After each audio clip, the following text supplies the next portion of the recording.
ॐ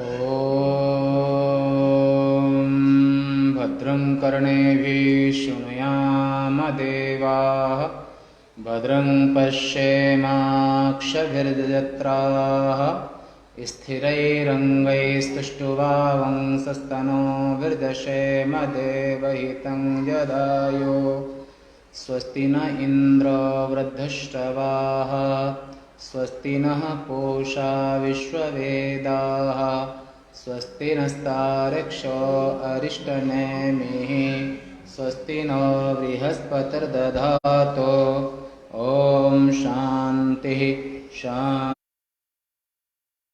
शान्तिः शान्तिः।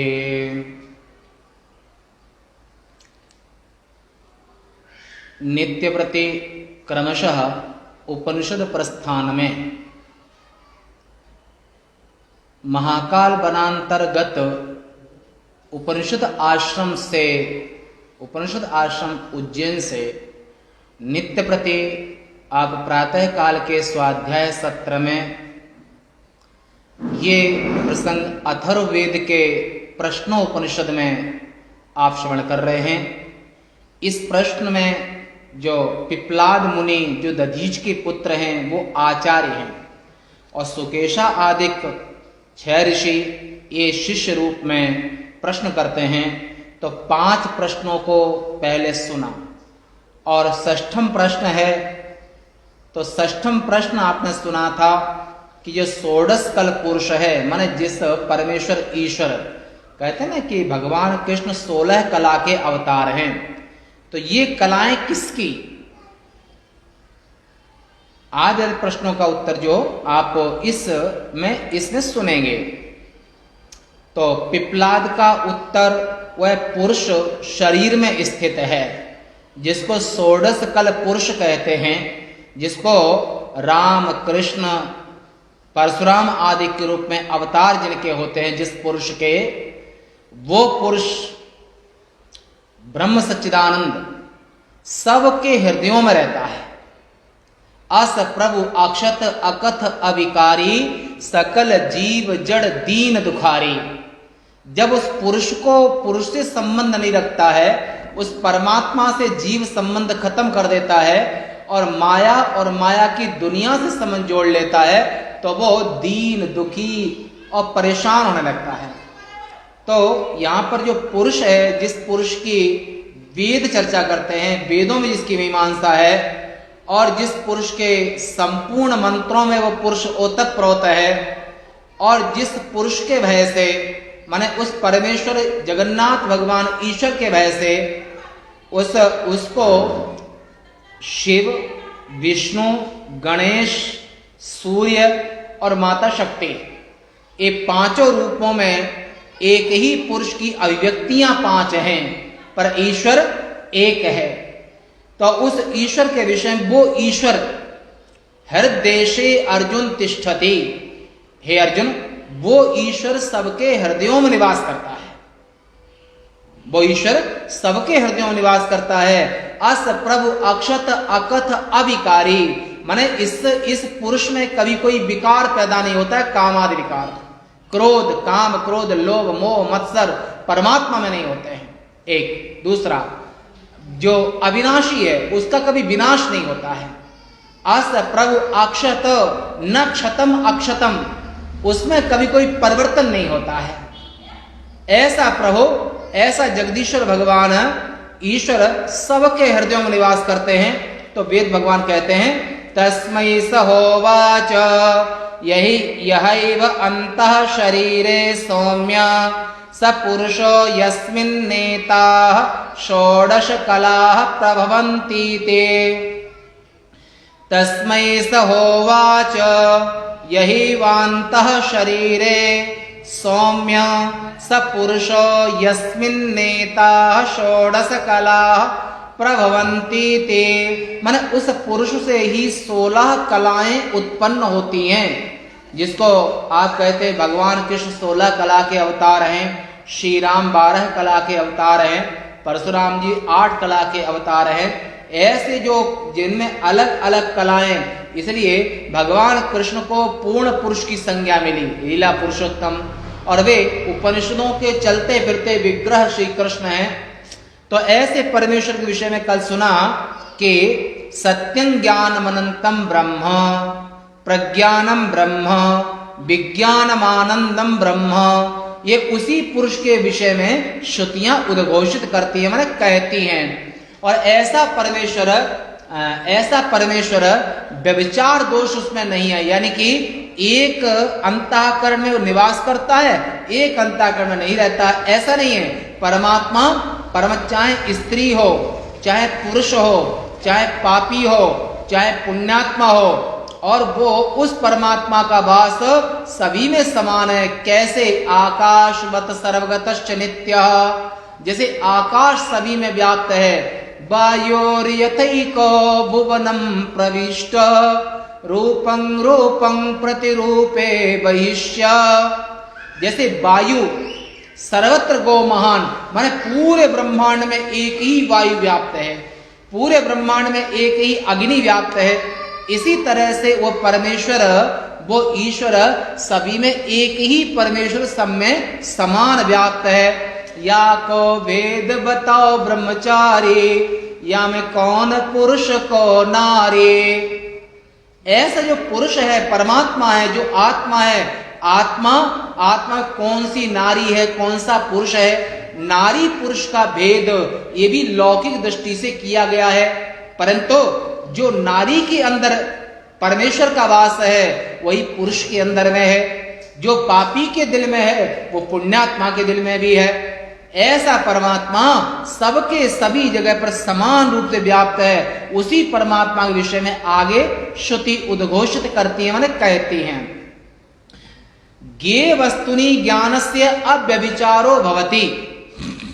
ज्ञेय माने जानने योग्य, लक्ष्य।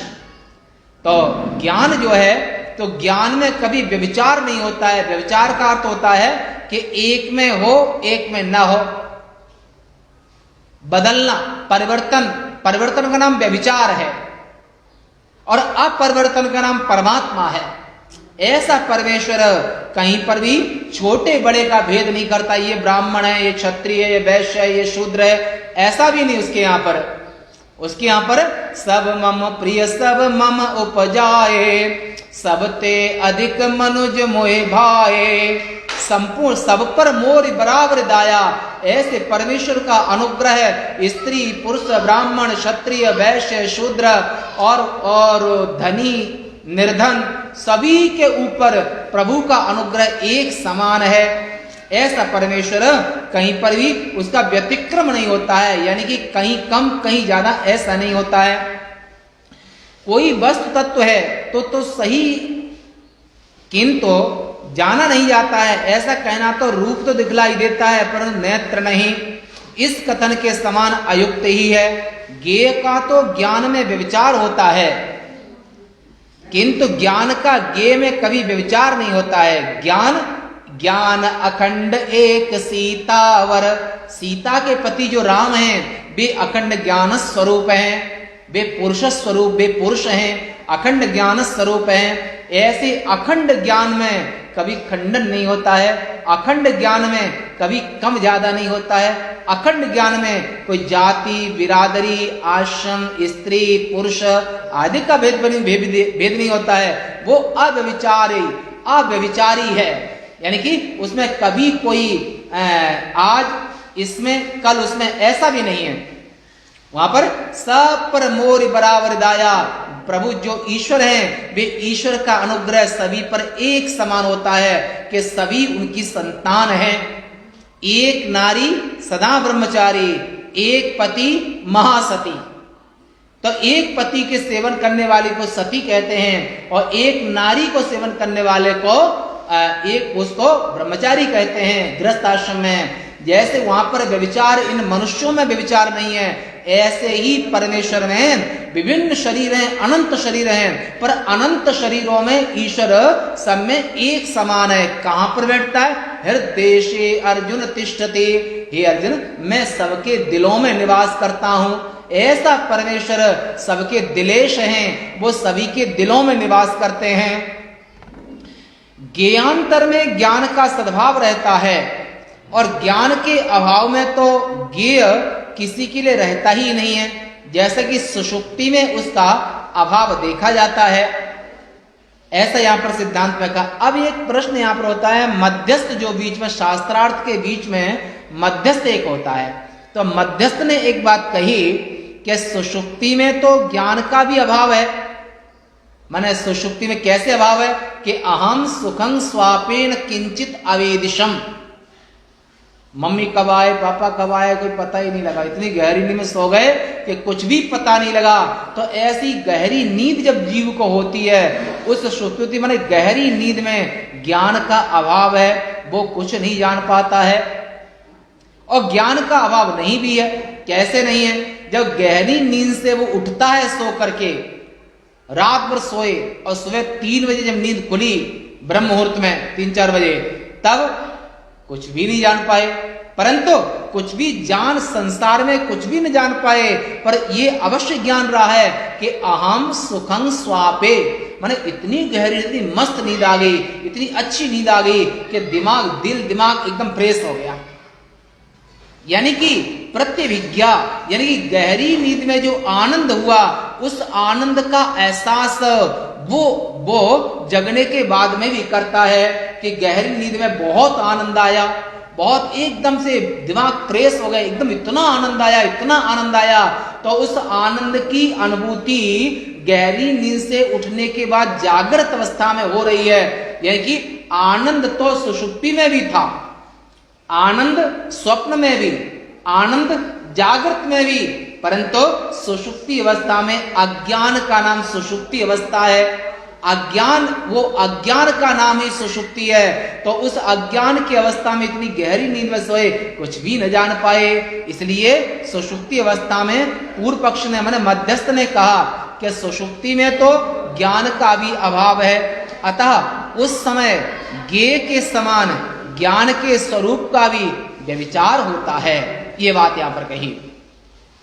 तब सिद्धांत ने कहा, उत्तर दिया कि व्यभिचार नहीं होता है, क्योंकि ऐसा कहना तुम्हारा ठीक नहीं है। ज्ञेय का अवभाषक, ज्ञेय का प्रकाशक, ज्ञेय का अवभाषक ज्ञान प्रकाश के समान ज्ञेय की अभिव्यक्ति का कारण है।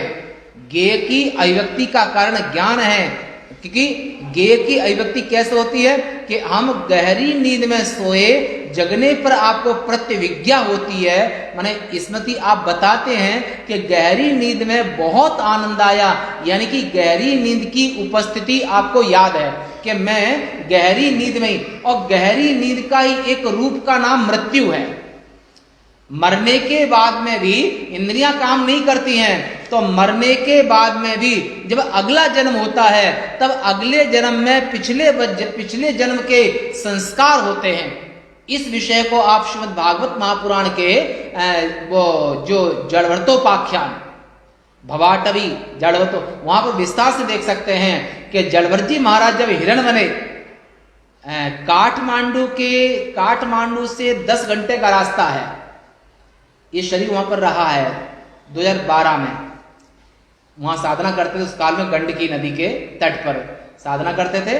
तो काठमांडू जो पशुपतिनाथ ज्योतिर्लिंग है, तो काठमांडू से 10 घंटे का दूरी है गलेश्वर महादेव है। और गलेश्वर महादेव के जो ऊपर पहाड़ पर 5 किलोमीटर ऊपर में जो रावण के पिता दादा वगैरह वहां तप किया करते थे। तो जब जड़भरजी महाराज उस जगह तपस्या करने गए, तो श्रीमद् भागवत महापुराण में आता है कि जो उनने जड़भरत ने कि पुलह आश्रम जगाम, माने जड़भरजी महाराज ने पुलह और पुलस्त उनका 5 किलोमीटर दूरी पर है उनका आश्रम था। तो वहां पर वो पुलह ऋषि से मिलने गए, पुलह ऋषि से उनका आश्रम मिलने गए। तो जड़भरजी शरीर छूट गया और हिरण का चिंतन करते करते मर गए, शरीर छूट गया। तो अगले जन्म में वो हिरण बने, पर हिरण बनने पर भी उनको याद रही, पिछले जन्म की याद रही। तो हिरण की योनि में जो पिछले जन्म की याद रही, तो वहां पर जब हिरण का शरीर छूट गया, तो जो अंगिरा गोत्र में उत्पन्न हुए, तो वहां भी उनको याद रही, उस समय पर भी उनको याद रही। इसलिए वहां पर जड़भरत के रूप में उनको पिछले तीनों जन्म की याद थी। माने मृक्की योनि की, और भरत अहम हतो भरतो नाम राजा, उस जन्म की भी याद थी। तो मृत्यु भी ऐसे ही है जैसे गहरी नींद, जैसे गहरी नींद। तो गहरी नींद में आप जा रहे थे, हाँ जाओ जाओ, ट्रेन भी है, जाओ। तो ऐसी गहरी नींद से जब व्यक्ति उठता है तो वहां पर आनंद का एहसास करता है। ऐसे ही मरने के बाद जब अगले जन्म में जाता है तो वहां पर भी उसको पिछले जन्मों की याद रहती है। ऐसे तो यहाँ पर प्रकाश्य वस्तुओं के अभाव में जिस प्रकार प्रकाश का अभाव नहीं माना जाता है, उसी प्रकार सुषुप्ति में वस्तुओं की प्रतीति न होने से विज्ञान का अभाव मानना ठीक नहीं है। अंधकार में रूप की उपलब्धि न होने पर, अंधकार में कहां दिखाई देता है, तो अंधकार में रूप की उपलब्धि न होने पर वैनाशिक, वैनाशिक का अर्थ होता है क्षणिक विज्ञानवादी, क्षणिक विज्ञानवादी भी नेत्र के अभाव की कल्पना नहीं कर सकता है। ऐसा इसका उत्तर दिया। तब परंतु वैनाशिक तो ज्ञेय के अभाव में ज्ञान के अभाव की कल्पना करता है। सिद्धांत में कहा उस वैनाशिक को यह बतलाना चाहिए कि जिस ज्ञान से ज्ञेय के अभाव की कल्पना की जाती है, उसका अभाव किससे कल्पना किया जाता है। माने हम जिससे जाना, किससे जानोगे, किससे कल्पना की जाती है, क्योंकि उस ज्ञान का अभाव भी ज्ञेय रूप होने के कारण बिना ज्ञान के सिद्ध नहीं हो सकता है। तो ज्ञान अखंड स्वरूप है, ज्ञान का कभी अभाव नहीं होता है, और वस्तुओं का अभाव होता है पर ज्ञान का अभाव नहीं होता है। तब मध्यस्थ ने एक प्रश्न और किया कि ज्ञान ज्ञेय से अभिन्न है, इसलिए ज्ञेय के अभाव में ज्ञान का भी अभाव हो जाता है। ऐसा अगर माने तो तब सिद्धांत में कहा कि ऐसी बात नहीं, क्योंकि अभाव भी ज्ञेय रूप माना गया है। वैनाशिकों ने अभाव को भी ज्ञेय और नित्य स्वीकार किया है। अभाव को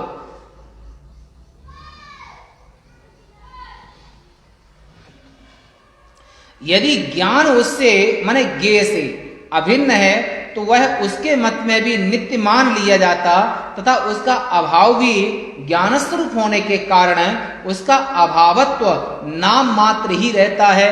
उसका अभावत्व माने जाति, तो अलग गया यहाँ पर। अब जाति नित्य ज्ञान का केवल अभाव नाम रख देने से ही हमारा कुछ बिगड़ नहीं जाता है। माने अगर तुम नाम चेंज को उससे कुछ नहीं बिगड़ने वाला है, तो ये ज्ञान का अभाव कभी नहीं होता है, ज्ञान का अभाव कभी नहीं होता है। किंतु यदि अभाव ज्ञेय होने पर भी ज्ञान से भिन्न माना जाए तो, प्रश्न किया यदि अभाव ज्ञेय होने पर भी ज्ञान से भिन्न माना जाए तो तब सिद्धांत ने कहा तब तो ज्ञेय का अभाव होने पर ज्ञान का अभाव हो ही नहीं सकता है, ज्ञान का कभी अभाव नहीं हो सकता है।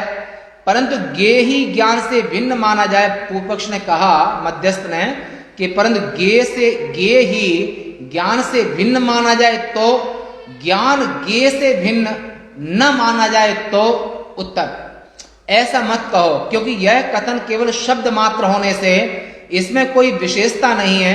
यदि तुम ज्ञान और ज्ञेय की अभिन्नता मानते हो तो ज्ञेय ज्ञान से भिन्न है, किंतु ज्ञान ज्ञेय से भिन्न नहीं हो सकता है। ज्ञेय और ज्ञान एक ही के दो नाम हैं, ज्ञेय और ज्ञान है। यह कथन इसी प्रकार केवल शब्द मात्र है, जैसे यह मानना कि वह्नि और अग्नि से भिन्न है। वह्नि अग्नि से भिन्न है तो वह्नि और अग्नि दोनों एक ही रूप है, माने एक ही के दो नाम हैं। ऐसे ही ज्ञान और ज्ञेय दोनों एक ही नाम है, एक ही के नाम हैं। अतः यह सिद्ध हुआ कि ज्ञान ज्ञेय से व्यतिरिक्त होने के कारण ज्ञेय का अभाव होने पर ज्ञान का अभाव नहीं माना जा सकता है, क्योंकि ज्ञान और ज्ञेय दोनों एक रूप है, मध्यस्थ। परंतु ज्ञेय का अभाव हो जाने पर तो प्रतीत न होने के कारण ज्ञान का भी अभाव हो जाता है। ऐसा कहना ठीक नहीं है, क्योंकि सुषुप्ति में व्यक्ति का अस्तित्व माना गया है। सुषुप्ति काल में व्यक्ति का अस्तित्व माना गया है, माने जानने वाले का अस्तित्व माना, व्यक्ति जानने वाले का। और वैनाशिकों ने सुषुप्ति में भी विज्ञान का अस्तित्व स्वीकार किया ही है, उन्हें भी स्वीकार किया है।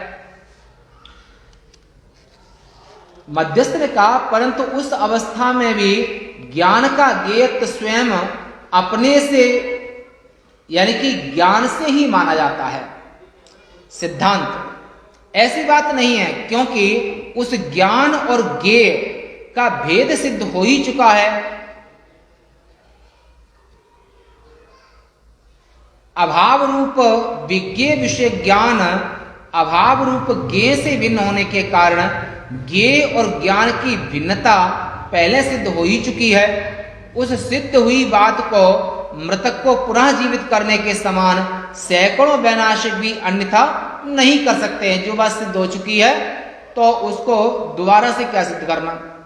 पूर्व पक्ष ने कहा कि ज्ञान को किसी अन्य ज्ञेय की अपेक्षा है, यदि ऐसा माने तो तेरे पक्ष में वह ज्ञान किसी अन्य का ज्ञेय है, वह किसी अन्य का ऐसा मानने से अनवस्था दोष, माने उसको जानने वाला दूसरा, फिर उसको जानने वाला दूसरा लाओगे, फिर उसको जानने वाला दूसरा लाओगे, तो ऐसी अनवस्था दोष उपस्थित हो जाएगा। तो सिद्धांत का ऐसा कहना ठीक नहीं है, क्योंकि संपूर्ण वस्तुओं का ज्ञान और ज्ञेय रूप विभाग किया जा सकता है, जबकि सब वस्तुएं किसी एक ही की ज्ञेय हैं, तो उनसे भिन्न ज्ञान तो ज्ञान ही रहता है, माने उसका प्रकाशक संपूर्ण वस्तुओं का इनका जो प्रकाशक है ज्ञान, वो तो एक ही रहता है। वह वैनाशिकों से इतर मतावलंबियों ने दूसरा ही विभाग माना है, इस विषय में कोई तीसरा विभाग नहीं माना गया है, अतः उनके मत में अनवस्था नहीं आ सकती है। पूर्व पक्ष ने कहा यदि ज्ञान को अपने से ही ज्ञेय न माना जाए तो उसके सर्वज्ञत्व की हानि होगी। सिद्धांत यह दोष भी उस वैनाशिक का ही हो सकता है, यह दोष सिद्धांत में नहीं वैनाशिक का हो सकता है, हमें उसे रोकने की क्या आवश्यकता है। अनवस्था दोष भी ज्ञान का ज्ञेयत्व मानने से ही है, वैनाशिकों के मत में ज्ञान ज्ञेय तो अवश्य ही है, अतः अपना ही ज्ञेय न हो सकने के कारण उसकी अनवस्था भी अनिवार्य है। पूर्व पक्ष यह दोष तो तुम्हारे पक्ष में भी ऐसा ही है। नहीं, ज्ञान का एकत्व सिद्ध हो जाने के कारण हमारे मत में ऐसा कोई दोष नहीं आ सकता है। हम तो मानते हैं कि संपूर्ण देश काल और पुरुष आदि अवस्थाओं में जलाद में प्रतिबिंबित हुए सूर्य आदि के समान एक ही ज्ञान अनेक प्रकार से भासित हो रहा है, अतः हमारे मत में यह दोष नहीं है। इसी से यहाँ यह बात कही गई है कलाओं के प्रादुर्भाव की, मतलब यह बात कलाओं के प्रादुर्भाव बात कही गई है। पूर्व पक्ष परंतु इस श्रुति के अनुसार तो पुरुष कुंडे में बेर के समान इस शरीर में ही परिच्छिन्न है। उत्तर सिद्धांत ऐसा कहना ठीक नहीं है, क्योंकि पुरुष प्राणादि कलाओं का कारण है। जो शरीर मात्र से परिच्छिन्न होगा उसे प्राण एवं श्रद्धादि कलाओं के कारण रूप से कोई नहीं जान सकता है, क्योंकि शरीर तो उन कलाओं का ही कार्य है। पुरुष की कार्य रूप कलाओं का कार्य होकर शरीर अपने कारण के कारण पुरुष को कुंडे माने जो गमला आदि कुंडे में बेर के समान अपने भीतर नहीं कर सकता है। तो पूर्व पक्ष ने अगला प्रश्न किया, यदि बीज और वृक्षादि के समान ऐसा हो सकता हो तो जिस प्रकार बीज का कार्य वृक्ष है और उसका कार्य आम आदि फल और अपने कारण के कारण बीज को अपने भीतर कर लेता है, उसी प्रकार अपने कारण का कारण होने पर भी शरीर पुरुष को अपने भीतर कर लेगा। अगर ऐसा माने तो सिद्धांत पूर्व बीज से, सिद्धांत का के पूर्व बीज से अन्य और सावयव माने अंगों वाला साकार सावयव होने के कारण यह दृष्टांत ठीक नहीं है, क्योंकि ये निराकार की बात हो रही है और बेर जो है साकार होता है, तो साकार निराकार का उदाहरण ठीक नहीं बैठता है। दृष्टांत में कारण रूप बीज से, वृक्ष के फल से ढके हुए बीज भिन्न ही हैं, किंतु दृष्टांत में तो अपने कारण का कारण रूप वही पुरुष शरीर के भीतर हुआ सुना जाता है। इसके सिवा सावयव होने के कारण भी बीज और वृक्षादि में परस्पर आधार और आधेय, आधार आधेय भाव हो सकता है, किंतु इधर पुरुष तो निर्वयव है, इधर पुरुष निर्वयव है और तथा कलाएं और शरीर सावयव है, माने अंगों वाला, साकार है। शरीर कलाएं साकार हैं और पुरुष निर्वयव है, निराकार है। इससे तो शरीर आकाश का भी आधार नहीं बन सकता है, फिर आकाश के भी कारण स्वरूप पुरुष की तो बात ही क्या है। इसलिए यह दृष्टांत यहाँ पर उचित नहीं है, अनुचित है, विषम है। मध्यस्थ ने कहा कि दृष्टांत से क्या है, श्रुति के वचन से तो ऐसा ही होना चाहिए। सिद्धांत ऐसा कहना ठीक नहीं है, क्योंकि वचन कुछ करने वाला नहीं है। किसी वस्तु को कुछ का कुछ कर देने के लिए वचन प्रवृत्त नहीं हुआ करता है, तो फिर वह माने किसी वस्तु को बदल करके पेश कर देना ये श्रुति प्रमाण नहीं हो सकता है। जो वस्तु जैसे माने सत्य का नाम वेद है, सत्य का नाम ज्ञान है, जो सत्य को कहता है, तो फिर यह क्या करता है, वह तो ज्यों की तो वस्तु दिखलाने में ही प्रवृत्त होता है ज्ञान।